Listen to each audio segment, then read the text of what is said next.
How much money is there in the world? Interesting question, right? The answer depends on what you define as money. Do you only want to consider all the physical cash and coins in the world? But what about all the money in our bank accounts? Money is the medium of exchange for goods and services. It doesn't literally make the world go around, but countries' economies rely on exchanging money for products and services. Money supply data is usually analyzed and published by the government or the central bank of the country. Since it is present in various forms, virtual and physical, in different currencies, it's extremely difficult to determine the exact total amount. For the purpose of consistent figures throughout this brief exploration, everything will be equated to the US dollar. The US dollar is the most popular currency in the world. It is an official currency in 5 US territories and an additional 7 sovereign countries. Many countries around the world accept the US dollar alongside their own currency, and it can be easily exchanged everywhere else. The first way to look at it might be, how much cash is there in US currency? If you took all the bills and coins floating around today in the world and added them all up, how much money would you have? All that hard and easily liquidated currency is known as the M0 money supply or monetary base. This includes the bills and coins in people's pockets and mattresses, the money on hand in bank vaults, and all the deposits those banks have at reserve banks. According to the Federal Reserve, $5.8 trillion in the M0 supply stream as of December 31, 2023, the most recent data available. That sounds like an incredible amount, but think about it this way. According to the US Census, there were 336 million people alive in the US on December 31, 2023. If you took all the cash and divided it up equally, each person should have about $17,261 in cash on them. Obviously, there's some money missing, but there's an easy explanation for that. The Federal Reserve says that at any given time, about 45% of all US banknotes are held overseas. The rest of the money is in bank accounts of various types, and the Federal Reserve tracks these funds in 2 different values known as the M1 and M2 money supplies. M1 represents all the currency outside the US Treasury, Federal Reserve banks, and the vaults of depository institutions. It also includes demand deposits at commercial banks, excluding those amounts held by depository institutions, the US government, foreign banks and official institutions, the Federal Reserve float, and other liquid deposits. In December 2023, the M1 money supply for US dollars equaled about $18.1 trillion. M2 is the M1 supply plus small denomination time deposits, less than $100,000. In December 2023, the M2 money supply was about $20.8 trillion. M3 is M2 plus larger CDs. As of March 2006, the Fed stopped tracking the M3 money stock as an economic indicator because it felt it did not add any information on economic activity that was not already available from M2. All told, anyone looking for all the US dollars in the world in December 2023 could expect to find approximately $21.2 trillion in existence using the M2 money supply definition. If you just want to count the value of notes and coins, there are about US $2.3 trillion worth of notes and coins floating around the globe. But suppose you wanted to know the actual number of notes in circulation, rather than how much they were worth.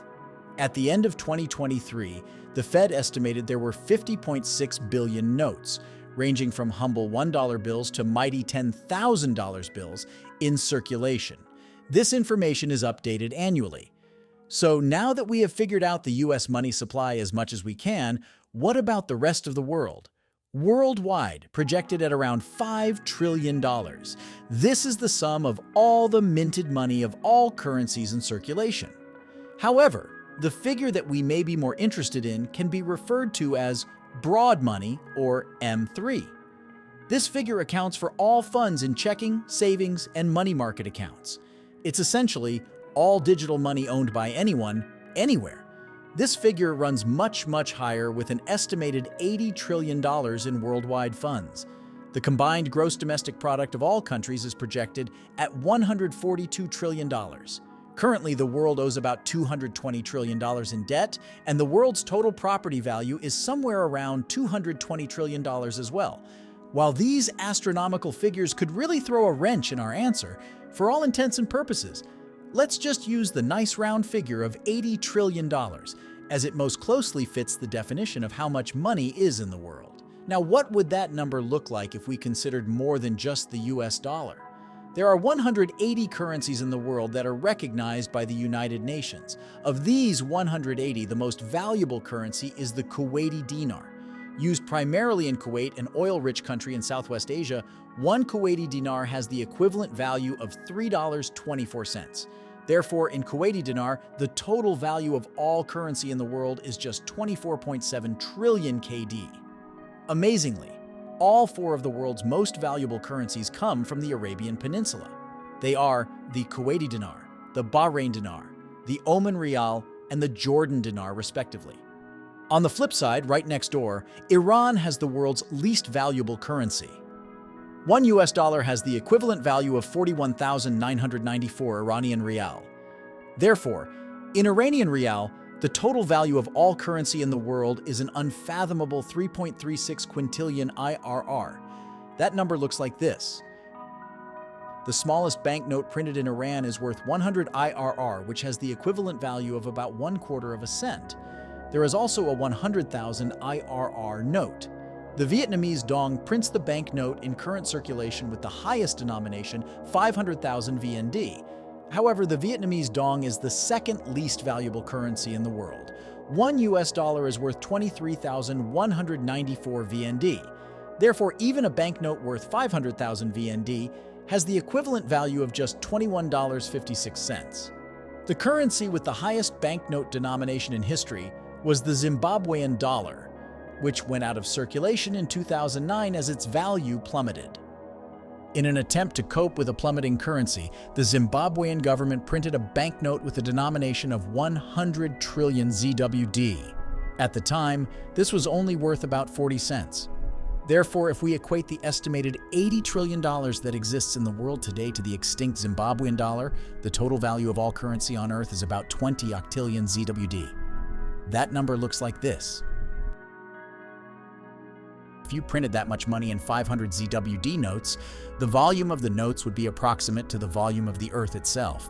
So how much money is out there? However, if you add the broad money, the amount rises to over $90.4 trillion.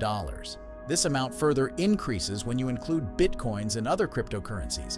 Money in the form of investments, derivatives, and cryptocurrencies exceeds $3.3 quadrillion. This is what it looks like written out. $3, 300 and trillion. That's a lot of zeros. This is a much more significant amount compared to the total money in the stock market, which is a mere $95 trillion money in the stock market. As of August 2023, the total market capitalization of all publicly traded securities across the world was $110 trillion US dollars. This includes the market cap of all equities, bonds, and other publicly traded securities. The US has the biggest stock market worldwide, with a market cap of more than $47 trillion. Leading tech companies such as Apple, Alphabet, Microsoft, Amazon, and Nvidia make up nearly 23% of the S&P 500 stock market index. Other major stock markets are China, $11.9 trillion, Japan, $5.6 trillion, India, $3.7 trillion, and the UK, $3.4 trillion.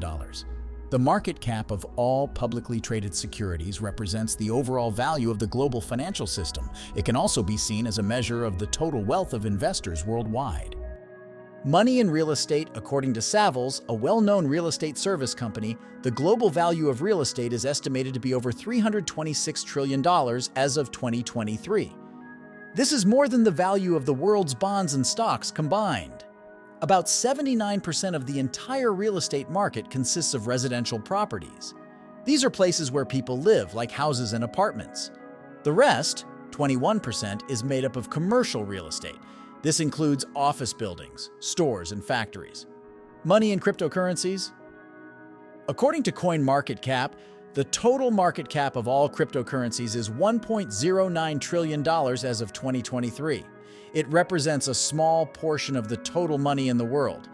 Bitcoin, $518 billion, and Ethereum, $192 billion together, account for nearly 17.6% of the total cryptocurrency market cap. Gross World Product, GWP, value.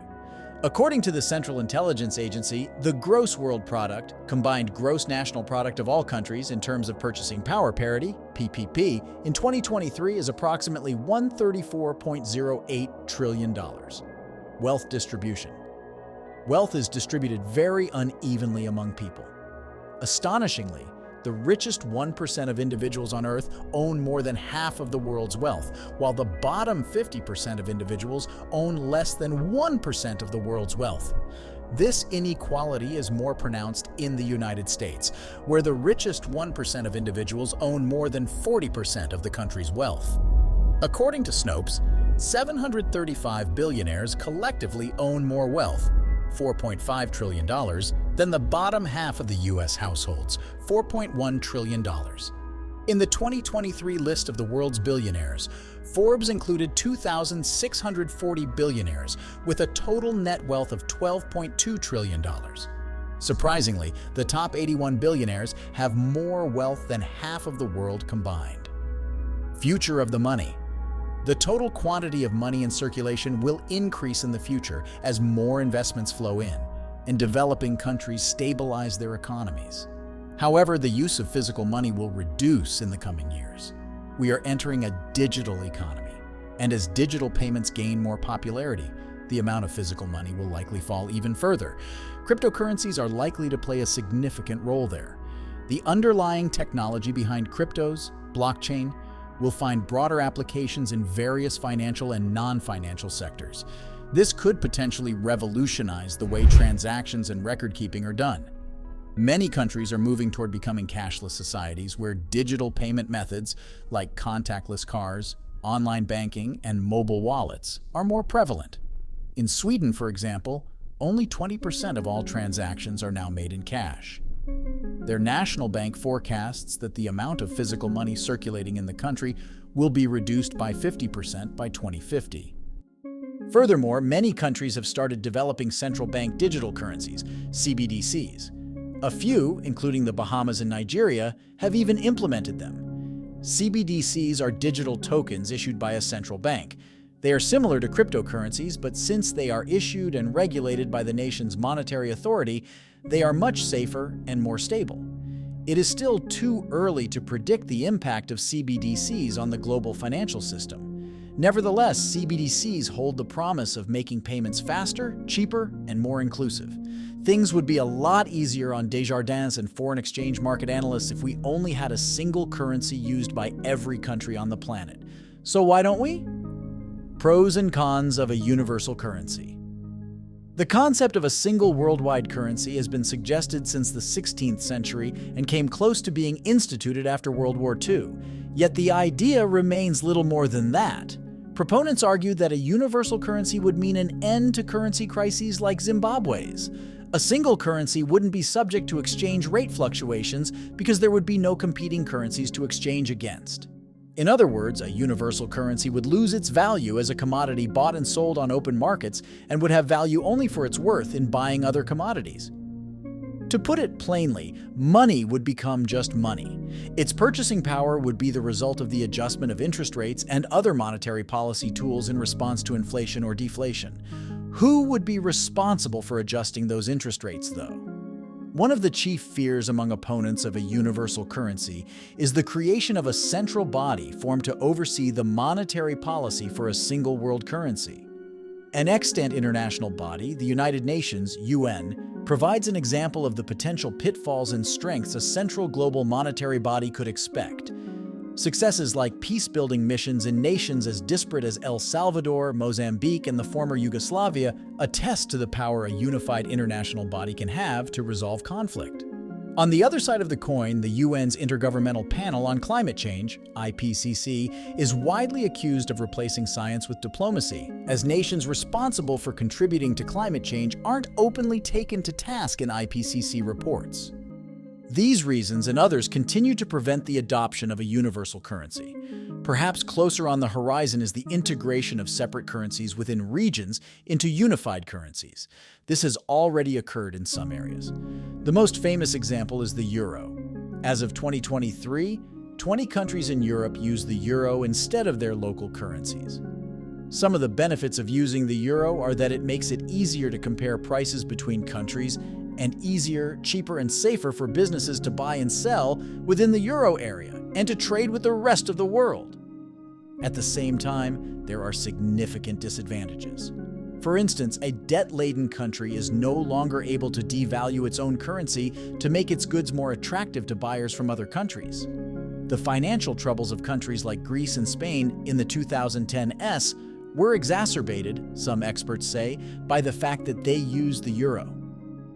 The euro is not the only example of a shared currency. 8 West African nations share a common currency, the West African CFA franc, which was introduced in 1945. At the time, CFA stood for Colonies Françaises d'Afrique, or French colonies in Africa.